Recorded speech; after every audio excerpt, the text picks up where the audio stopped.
Il est possible que nous n'ayons pas été suffisamment frappés par ce fait. Le livre de l'Apocalypse s'ouvre en mettant en évidence le témoignage de Jésus. Réellement, l'introduction de tout le livre de cette expression même, Jean nous dit très clairement qu'il était là où il était, et cela signifie que ce qu'il a vu et ce qu'il a mis par écrit à Patmos était en relation avec le témoignage de Jésus. Il le dit d'une manière très catégorique et très claire. C'était pour le témoignage de Jésus. Cette expression gouverne ce livre de sa première page et le régit tout au long. Nous pourrons uniquement comprendre l'ensemble du livre de l'Apocalypse si nous voyons que là, tout est centré sur ce qui est nommé le témoignage de Jésus. Il en est la raison, il explique tout. Alors, une fois qu'il est établi comme la base et l'introduction de tout le livre, le premier mouvement de l'esprit, je fus en esprit, Apocalypse 1:10, le premier mouvement de l'esprit est à l'égard des églises qui étaient créées pour le témoignage de Jésus. C'est le but de l'existence des Lévites.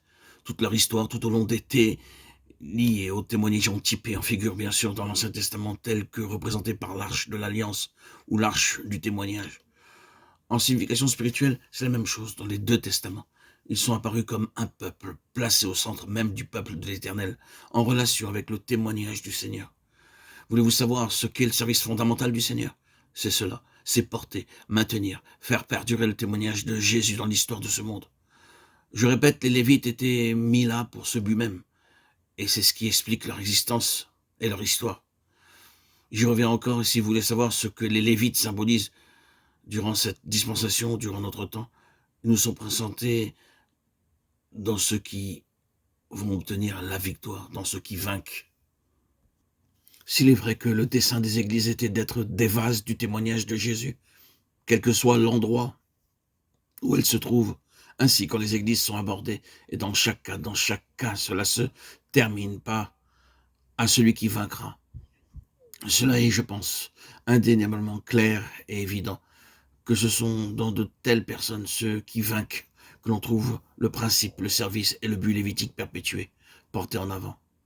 Ils sont ceux à qui est confiée la charge du témoignage. Cela est clair, à la fois dans l'Ancien et dans le Nouveau Testament.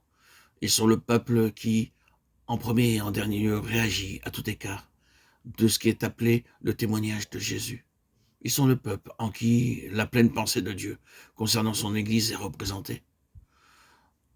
En affirmant ces choses, j'en dis beaucoup, appuyé et étayé par la parole de Dieu à chaque fois que le Seigneur allait avancer vers une nouvelle étape, à chaque fois que dans l'histoire éternelle, une crise était atteinte dans la marche en avant de Dieu. L'Éternel appelait les Lévites à monter au créneau et à se sanctifier. Ils sont le peuple de la situation critique et des crises, jusqu'à la fin. Nous pouvons dire que le Seigneur était embarrassé, désavantagé quand les Lévites étaient en dehors de leur place et de leurs conditions.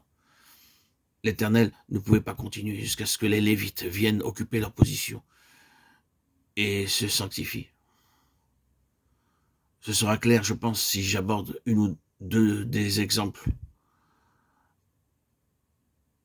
importants dans l'histoire du Nouveau Testament. Nous reconnaissons en effet que là-bas au Sinaï, une crise très sérieuse a été atteinte. Moïse était sur la montagne et comme nous l'avons lu dans le livre du Nouveau Testament, livre d'Exode, le peuple s'était livré au désordre. Et cette phrase, entre parenthèses, terriblement frappante, ils étaient devenus une risée parmi leurs ennemis. Vous pouvez voir clairement ce qui est derrière cela. Nous ne sommes pas dupes.